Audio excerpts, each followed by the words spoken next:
Welcome, everybody, to the Creator Tutorials podcast. Mikey, would you give yourself an introduction? I'm Mikey. I'm the founder of Basement Brewed Fantasy Football, which is analysis, resources, content, and community to help you win your leagues. It's not a fantasy football league, which it's commonly confused to be. But yeah, man, super happy to be on here. Thanks for having me on. Yeah. Really excited to have you on because I'm really involved in the topic of online communities. And a lot of my online communities focus in the business space, but I really love what you're doing. And you could say the hobby or entertainment space, or even betting space. Definitely. In the fantasy football side of things. So give me an overview here of what you built as far as the community goes and the different things that you're offering. And then I want to talk about how it started and how you got to where you are today. But give the audience an understanding of what have you built here in the fantasy football space. Yeah, absolutely.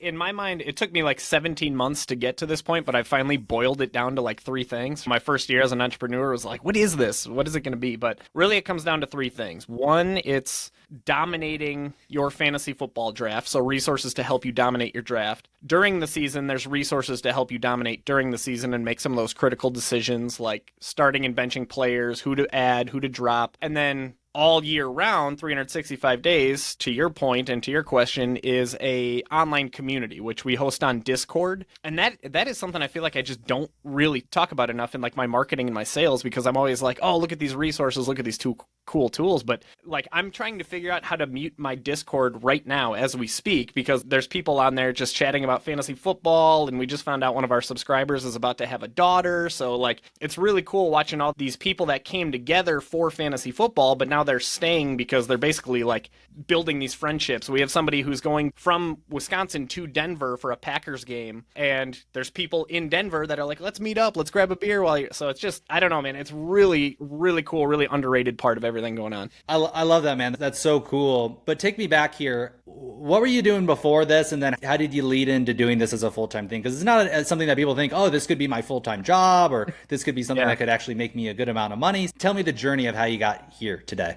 I'll tell you what, man, it is a heck of a story. I'll say prior to this life, my life was B2B sales. I spent a decade in B2B sales, usually selling software, spent some time running the sales department at a local marketing firm. And I just got to a point after about a decade where there was nothing fulfilling about it. I got to a point where it was like I was waking up, checking the boxes, doing the work, collecting the check and paying the bills, and then just doing it all over again. But there was nothing about it where I was like jumping out of bed, like chomping at the bit. One of the only things where I've ever felt excited and genuinely passionate about is fantasy football and football just in general. The love of football goes all the way back to when I was a kid. Like literally when I was 7 years old ish, 6, 7, 8, I'm not sure, somewhere in there, I quote unquote invented a game. I don't know if you remember those old like football pencils, pencils with, the Packers were on it, the Bears were on it, the Vikings were on it. I had those pencils, right? And I would grab two teams, close my eyes and twirl them in my hands like this, and then just drop one. Whichever team I dropped was the losing team.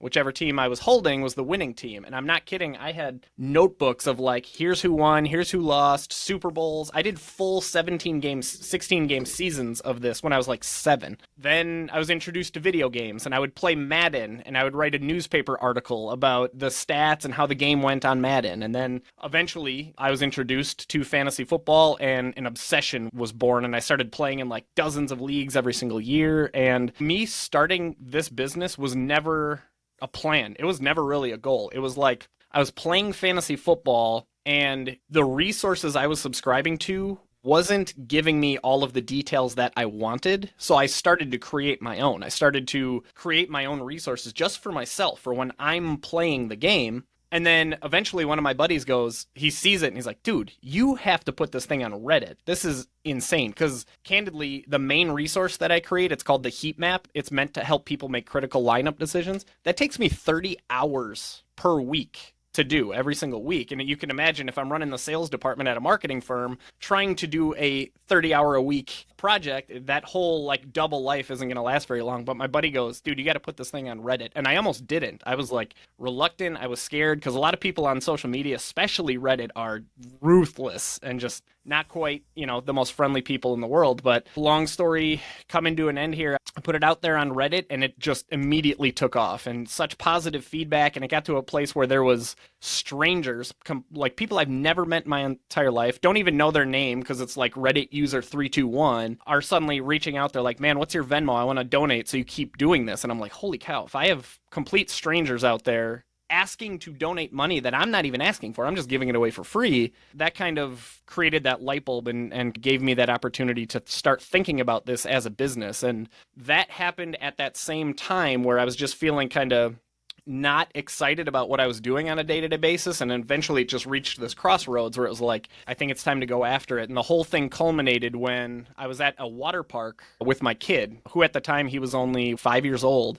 And we climbed all the way to the top to this water slide, and he looked inside and it was pitch black, and he goes, Dada, I don't want to do it. It's terrifying. And I was like, come on, man, we just climbed all the way up here. We got to do this thing. And I grabbed him by the shoulders and I was like, buddy, sometimes the most important thing you can do in your life is the thing that you're the most scared of. He did not listen to me. We walked all the way back down the stairs, but I listened to me, because literally 2 days later, like, I had that light bulb moment, and 2 days later I went to work and I put in my 2 weeks notice, and here we are 17 months later. And I have to really quickly give credit to my wife, because it would have been really easy for her to say, you can't do this. Like, you make the majority of our money. We have a mortgage. We have 2 kids. You can't quit your comfortable salary and go into this business full time. But she did the exact opposite. She said something along the lines of, and I'm probably going to butcher it because she's much smarter than I am, but she said something along the lines of, like, we can fix the money. You bartend if you have to bartend. We'll figure the money part out. What we can't fix is you living the rest of your life regretting that you didn't take a chance when you clearly had one. You had complete strangers offering to give you money that you weren't even asking for. So that was March of 2022. Wow. Quit the corporate world, dove all in, and now we're 17 or so months into it, and about to hit season 2 of fantasy football. So it's been one heck of a ride, man. One heck of a ride. Wow. Incredible story. I was going to say, you got to marry her, but you already did. She's your wife, because that sounds like an amazing partner I'd do it again if I could. To have, right? To say, go out there, right, do it again if you could. And then other things that really caught my attention were you put out a really amazing piece of, you could call it content, or a resource or a piece of value for people. And not really much of what you did on promotion or putting it out there. You put it out there on one place, and the quality of the content created the audience. So I think that's a really important lesson, because a lot of people don't put 30 hours into one piece of content and then look what it can do. But really amazing, man. So walk me through, you quit your job, you put in your 2 weeks, you got to start this community. I'm sure there were a lot of growing pains or learning lessons for you.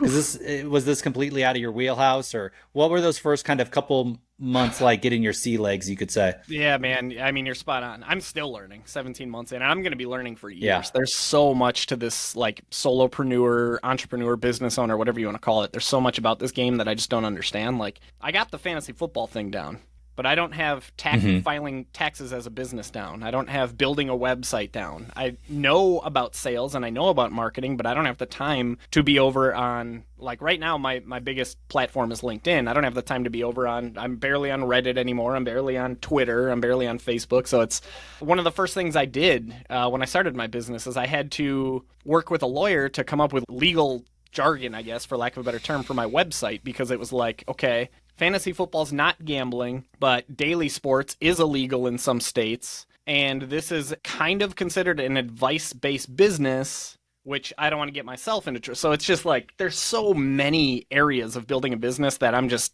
still, to this day, it's like I've learned so much in the last 17 months, but there's so much that I don't know yet. You know what I mean? So we just keep kind of chopping down those trees when we get to them. Yeah. Definitely the solopreneur or entrepreneur kind of journey is kind of committing first and figuring it out as you go. You talked about you have your community on Discord. Is it only on Discord? Do you guys meet on Zoom, or how else are you engaging as a community? Is it through a Facebook group, or what are the other methods that you guys engage?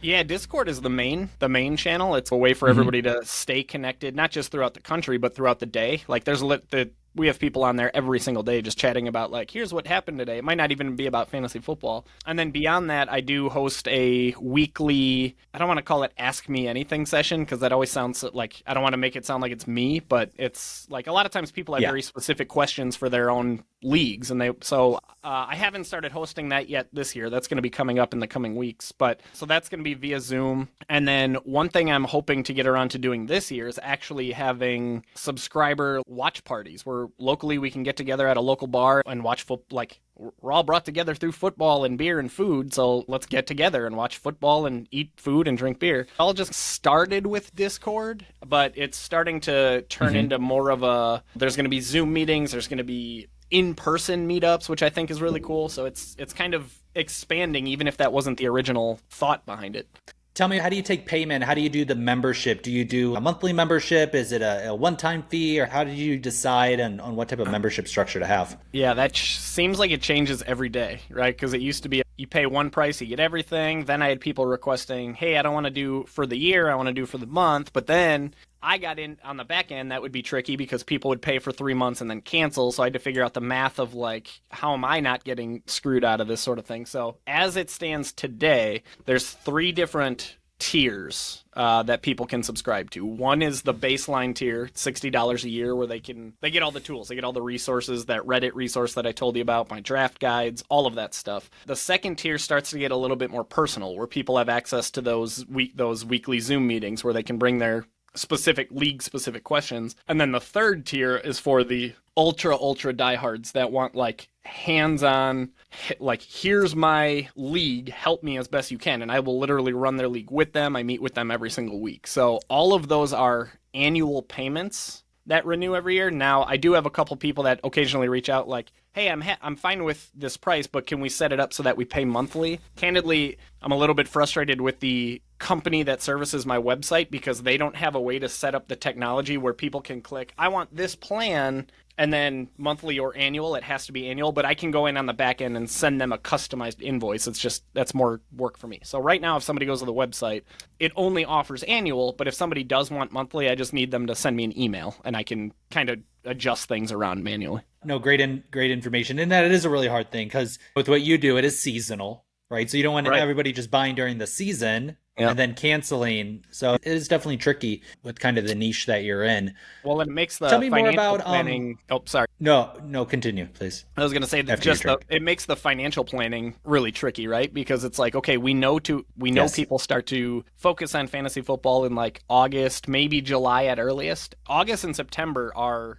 it for me. Those are like the sales months. The other 10 months of the year are like trying to get everybody to that point. It's kind of crazy. And in some ways it could be nice because you can really put a lot of focus into certain seasonal promotions and stuff like that. And you have a lot of different type of promotional events that you can do. So a big boom for your business came from the Reddit post, and that really kind of created an audience. But how have you continued to grow your audience or promote what you're doing on social media or in person or through word of mouth? How are you getting the group out there? It took me probably 16 months to figure this out, but and it's funny because I've known this for years, but I never actually did it. Focusing on one platform and pretty much one platform only. Now, don't get me wrong. I still post on Twitter and Facebook. 99% of my social media time is LinkedIn. If there's one piece of advice I'd give to anybody, not even fantasy football, entrepreneurs, marketers, salespeople, it's to replace 90% of your social media time with LinkedIn. It's like literally the only platform that I've ever seen that actually does good things for people. It's a positive platform. It's not like TikTok and all that stuff. That's great for like entertainment and it can get you a laugh or two, but the doors that I've unlocked on LinkedIn are unbelievable. The people that I've met, like you and I connected through LinkedIn, Alex. It's just like the people that you meet, the doors you unlock, whether you're looking for a job or starting a business or trying to make a sale or just build your personal brand, there's no better place than LinkedIn. And I actually have a, let's call it 5 to 7 step daily routine that I do every single day on LinkedIn over the last 12 months. And it's like more than 50% of my revenue comes from LinkedIn, hands down. It's easily my biggest driver for business. Yeah. And I think a lot of that has to do with the routine that I've created with it. That's amazing. And it's for something that isn't necessarily a B2B focus or a traditional, what people would think a LinkedIn product. But you got us all curious here. You have these steps. You don't have to give away all of the different steps. But could you walk us through some of the different things that you're doing on LinkedIn to promote your business?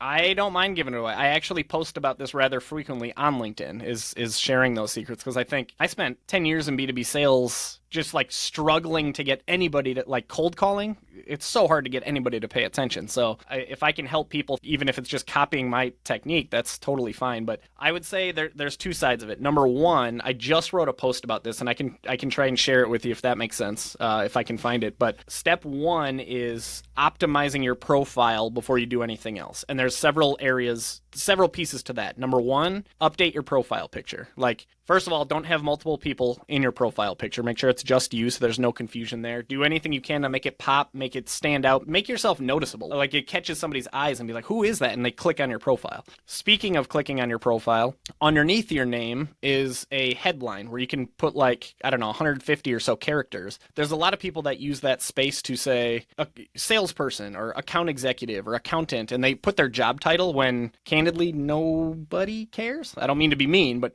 really nobody cares, right? So the best thing you can do with that headline space is say what you can do for somebody and what you're all about. So mine, if you see my preview, it'll say 300 plus fantasy football players use my resources to win. And then there's more to my headline, but that's the start of it, where anybody who on LinkedIn who plays fantasy football might go, interesting, I'm going to click on this. And then when you click it open, there's a banner image that showcases what you can do. That's free real estate, and it's huge. It catches somebody's attention. You can add a link to your profile. So that could be your website, your blog, your newsletter, whatever you're doing. You can update your featured section, which basically look like advertisements. When you scroll down your page, they're like these large advertisements that can also catch people's attention. And in your About Me section, that's a great spot to tell your story or poke the pain of your prospects if you're trying to make some sales. So I would recommend doing those things before you do anything on LinkedIn. But every day on LinkedIn, what I'm doing once my profile's optimized is I am spending 15 to 30 minutes in the morning thoughtfully, and that's the key word, thoughtfully engaging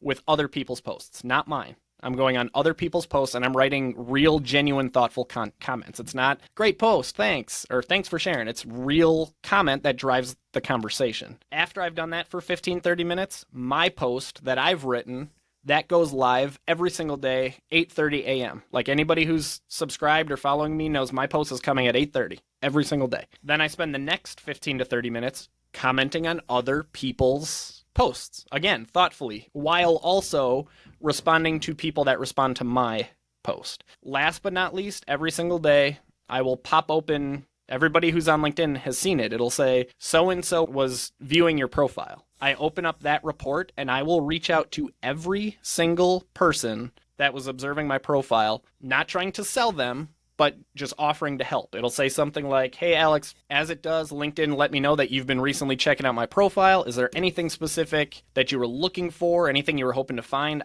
I'm happy to help however I can. Just let me know how that is.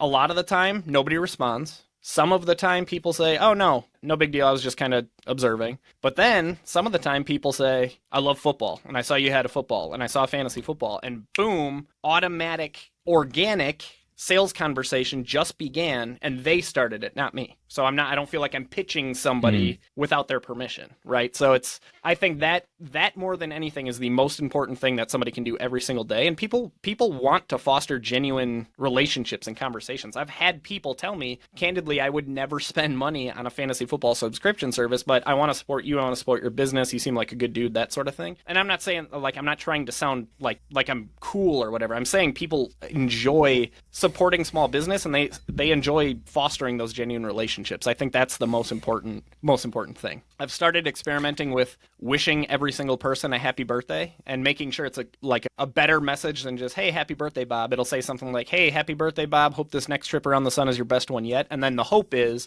my profile picture and my headline catches their attention, and maybe we start a conversation from there. So too soon to tell if that's going anywhere. Fantastic, really phenomenal advice for everybody who is using LinkedIn or is thinking about using LinkedIn for your business. I couldn't really think of a better kind of strategy than what you laid out there. I think everything was just totally right on the money. Updating your profile, using the headline, having the About Me page, or About Me section, having the featured section. When somebody looks at your account, reaching out just to say, hey, you looked at my profile, anything I could help with. Right. Instead of what a lot of people do is I'm just going to cold message everybody my sales pitch on LinkedIn. Yeah. And that ruins your reputation and it just doesn't work. Totally. And what you're doing, I think is just 100% on the money. So I'm going to have to implement some of those things for myself. Tell me, what are your goals for the future of your group, for the future of your community? Where do you see it going? For the community, you said? Yeah, for the community, for your business, where do you see yourself growing as an entrepreneur and community manager, business owner? That's a great question. So I think I want to kind of approach this in two different spots. So the community, I have to admit, I haven't given much thought as to where I want the community to go. All I do know is that I love seeing the direction that it's heading. Like the fact that there's friendships being born in there. It feels like it's like a matchmaking, like, hey, you love fantasy football? I love fantasy football too. And I don't know about you, Alex, but I feel like the older I get, or the more mature or wiser, whatever we want to call it, the harder it is to make genuine friendships, right? In high school, it's like you want to be liked, you want to be popular, so you do all these things. But then the older you get, like, not to get too like deep or too personal, but several of my childhood friendships they've just kind of died off. They faded away because we've grown in different directions, and that's okay.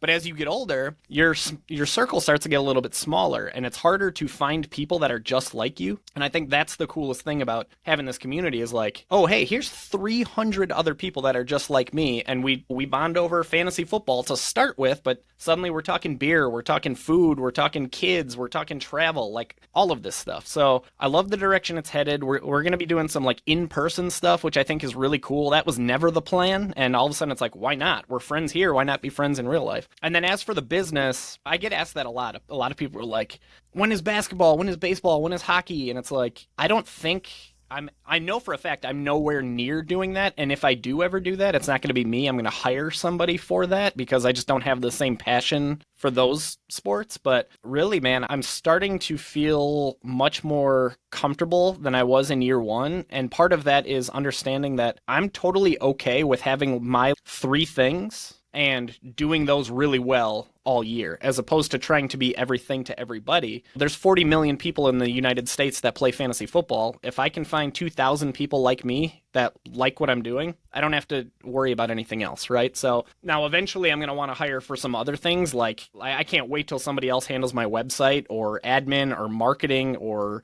finances, stuff like that. I can't wait to get that off my plate, but it's not about trying to make this like billionaire enterprise. That's not even what I'm after. So I don't know if that answers your question or not. Yeah. No, 100%. I think you touched on a lot of great things there. As far as the community ends up defining what the community wants. And so you don't have to have all the answers yourself. The community is going to tell you what they want out of the group and what they're getting out of the group. And I think that's why I'm so in love or excited about online communities, because I think it's a great thing to do. I think there's a big need for it, especially around hobbies. Like you said, it's a lot harder to make friends as you get older because you stop sharing those communal spaces, the schools, the churches, the job, everyone's working remotely. And so people are looking to stay connected and to be involved in groups and to find people with shared interests. But where do you do it? Where do you go? There's not as many bars, or there's not as many, like I said, communal places for people to go to meet people with similar interest. And so that's why I really wanted to interview you, and you did, I think, an amazing job kind of outlining how you've grown yours. And I think people could learn a lot from this, growing their own online communities around hobbies, around business, whatever it is. And I think it's a really big emerging space that you're an early adopter. And so thank you so much for sharing all your insights today. And I'm definitely going to have you back, especially as you grow the community and seeing where it goes. But tell us, Mikey, how do people find you? How do people, we'll put some of the links below, but how do people find this group? How do people engage with it? How do people reach out to you? Yeah, man. And by the way, before I hop into that, I just want to say I think you're spot on about community. I think there's a lot of people in the world that are like, oh, my interests are so niche that I can't find other people like me. And I promise you can. There's, 8 billion people in the world, 67% of which are connected to the internet. You can find your people. You just have to go look for them. But yeah, man, I'm kind of all over the place, but I'll keep it nice and simple. I'd say LinkedIn is where I'm the most active if people just want to engage with me. Otherwise, my website is Basement Brewed FF, like fantasyfootball.com. And then I say those are the spots where it would make sense for us to connect or for us to hang out. And if anybody's interested, by the way, Alex, I did actually activate a coupon code. So anybody who watches this, listens to this, and is interested in subscribing and supporting a small business and just giving it a shot, 2 things. A, you can enter the coupon code CTP 2023, CTP 2023. And that'll get you 10% off your subscription at checkout. And 2, if you decide at any point that this sucks and you don't like it, just let me know and I'll refund you. No questions asked, no hard feelings. I just appreciate you having me on here. I think it's a lot of fun. And thanks for bringing up the concept of community. I have to tell you, like, when I send out customer satisfaction surveys, I'm always focused on, like, how can I make my tools better? How can I make my analysis, my resources, my content, all of that stuff better? And I'm always amazed with how many people respond, oh, okay, tools are great, but the online community is so cool. Like, it's just, it's something I don't talk about enough, so it's really cool to have somebody out here who's actually, like, promoting the concept of community. I love it. So thanks for doing that. And I thought of a question that I just have to ask you before I let you go. But yeah, you talked about how before you started this community, you were in a B2B sales job. You didn't like it. You wanted to do something different. What's that journey been like for you personally? And how's your life different now that you've developed your own online business and you're making money online? Personally, with your family, financially? Dude, honest God, I don't want to be that guy that sits here like, my life is so much better. But I'm always scared of that social media image where everybody on social media is so happy. But I'm being dead serious, dead honest that these last 17 months have been the happiest, the most fulfilled, not just with passion, but purpose. I'm jumping out of bed I'm constantly thinking about my business. And I know for a fact it's not just me. My wife has noticed, she's told me she's noticed a like significant change in just my overall mood as a human being in the last 17 months. I remember 2 years ago, there was a moment where I was literally just like sitting on our front porch, just like stressing out about my sales quota, which really doesn't matter in the grand scheme of things, right? Like, who cares about your sales quota? Just stressed out about stuff that wasn't mine. Stressed out about somebody else's dream and somebody else's passion. And eventually you start chasing your own, and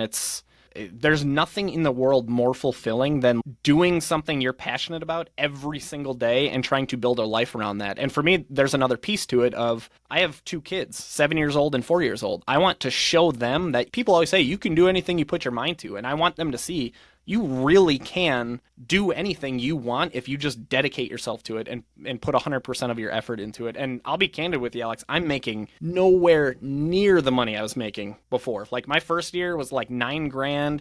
This year I'm on pace to like maybe double that. So it's like, I'm not even making a livable income right now. But you know, all this, like, everything's pointing in the right direction. I think it's only a matter of time that stuff takes care of itself. But none of this was ever about the money at any point. It's like, of course I need to make enough where we can not lose our house, but I'm not, like I said, I'm not trying to be a millionaire or billionaire or anything like that. I want to spend the rest of my life doing something that fills me with energy and passion and purpose every single day. And I'm not going to say the last 17 months have been easy. There's been challenges like crazy, but in the end, at the end of the day, I'm going to bed feeling great about everything that I'm doing every day. So there's nothing in the world like it. And I'm not saying running a business is for everybody. I'm not saying go quit your corporate job, but I mean, if you have an opportunity to start building something, anything that's yours, there's nothing in the world that can fill you with as much purpose. I love that, man. Yeah, thanks for highlighting the struggles that an online entrepreneur deals with. And it isn't all, we're making money online and we work 1 hour a day. It's definitely not like that. But there is a sense of fulfillment and purpose and excitement that you have when you're doing something that you're really passionate about and enjoy doing. So just congratulations on that, man. And